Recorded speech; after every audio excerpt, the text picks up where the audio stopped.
اور امریکی حکومت سے ایسا بیان ان کی طرف سے کیوں جاری کیا گیا کہ پاکستان نے امریکی افواج کو اڈے فراہم کرنے کی رضامندی دی ہے؟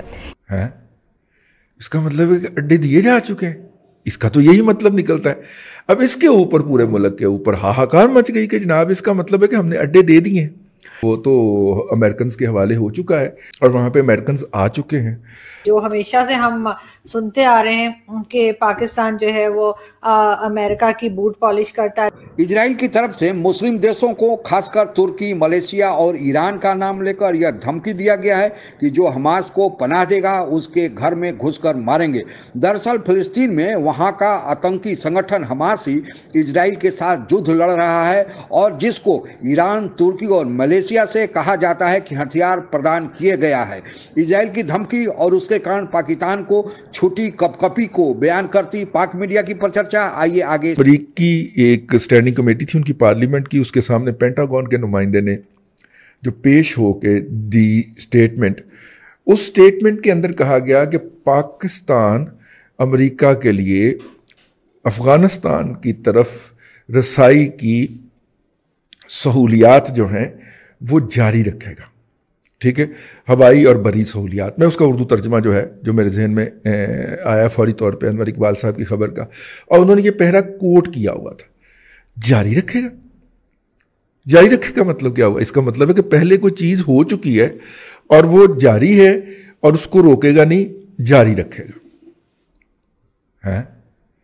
اس کا مطلب ہے کہ اڈے دیے جا چکے ہیں، اس کا تو یہی مطلب نکلتا ہے۔ اب اس کے اوپر پورے ملک کے اوپر ہاہاکار مچ گئی کہ جناب اس کا مطلب ہے کہ ہم نے اڈے دے دیے ہیں۔ اب یہ جو اڈے دے دیے ہیں اور جاری رکھے گا، اس بات کو اگر ہم تھوڑا سا آگے لے کے جائیں تو سوشل میڈیا پہ جو ہیں سول سپریمیسی کے لیے برسر عمل جو ہیں، برسر پیکار جو ہیں ایک ہمارے دوست ہیں، سوشل میڈیا فرینڈ ہیں، راجہ وسیم صاحب، ریٹائرڈ کرنل ہیں،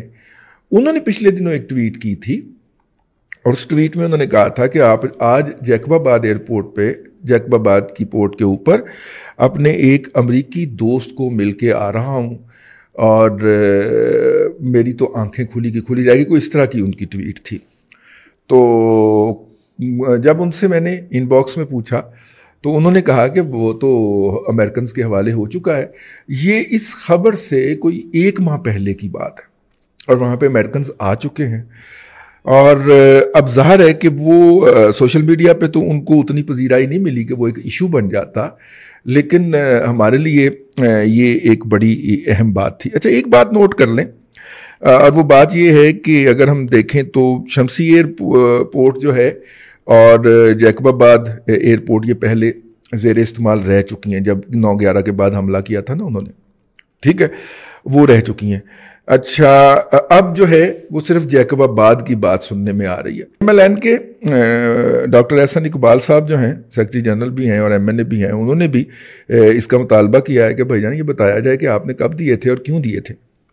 اس کا مطلب ہم بیسز دے چکے ہیں، اور بیسز دے چکے ہیں وہ فل فلج وار کے لیے نہیں دیے ہم نے، کس لیے دیے ہیں؟ ڈرون آپریشن کے لیے دیے ہیں، بیسز نہیں دیے، بیس دیا ہے، ٹھیک ہے۔ امریکن جو ہیں وہ ایک ہی چاہتے ہیں، انہیں زیادہ کی ضرورت بھی نہیں ہے، وہ چاہتے ہیں افغانستان کے باہر بیٹھے ہیں، جب بھی یہ جو ہے اشرف غنی صاحب گرنے لگے تو وہ ان کی مدد کو پہنچ جائیں، اور طالبان کو بمباری کر کے جو ہے ان سے دور رکھیں، ان کو گرنے سے بچائیں، یوں وہاں پہ ایک بد امنی کی فضا رہے۔ پاکستان نے ایک بار پھر امریکہ کو جو ہے وہ ایئر بیس دے دی ہے، یعنی کہ فوجی اڈے، جو ہمیشہ سے ہم سنتے آ رہے ہیں کہ پاکستان جو ہے وہ امریکہ کی بوٹ پالش کرتا رہتا ہے، اور پاکستان جو ہے وہ ہمیشہ سے ایک طرح کا جسے کہتے ہیں نا کہ بغیر کسی سرٹیفکیٹ کے، بغیر کسی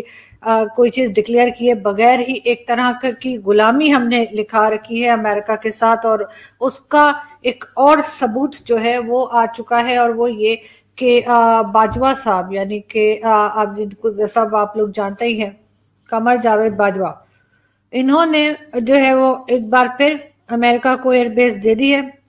اور یا یوں کہیں کہ ملٹری بیس دے دی ہے، اور اب وہ یہاں پہ اپنی جو ہے جہاز کھڑے کر سکتے ہیں، اپنے یہاں سے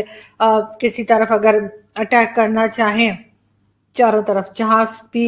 ان کا دل کرے۔ وہ ہماری زمین استعمال کر سکتے ہیں، جس کے لیے عمران خان صاحب بہت بار بہت چوڑے ہو کر